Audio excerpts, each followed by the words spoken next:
The Last Division by Tusa. Foreword. Wolfgang Grund rang me from Berlin in November 1989 when the wall began to crumble. "You have to be here," he insisted. "You must see it." He took no excuses.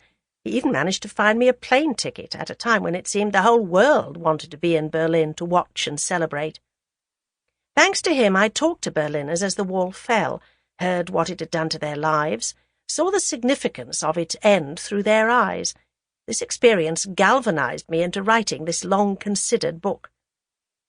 On that occasion, as on others, I relished the warm hospitality and kindness of Michael and Henrietta Burton in Tauberstrasse.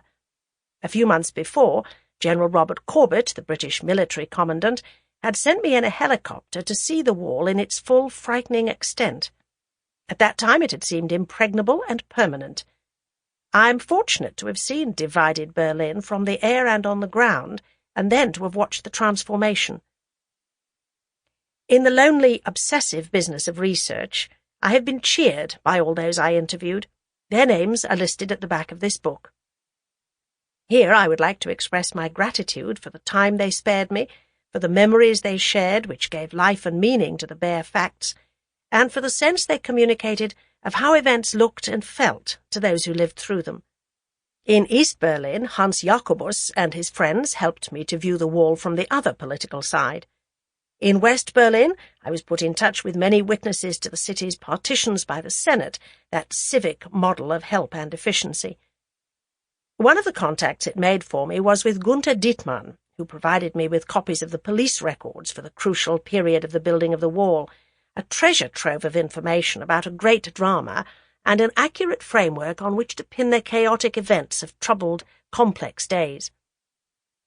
Research was a particularly time-consuming and frustrating business in the period when the Soviet bloc, like the wall, was collapsing.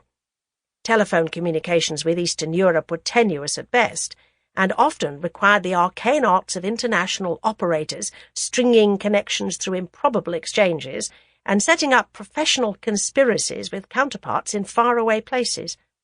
Institutions often shared a few phones between several offices, so even if you got through to them, it might take half an hour to get the person you wanted. Names and numbers were not listed in directories and came from personal contacts or as a result of umpteen calls. Emily Kasriel took over my phone and showed admirable persistence in setting up visits to East Berlin and Moscow. Kostya Sakharov drew up an impeccable program. Sample complete. Ready to continue?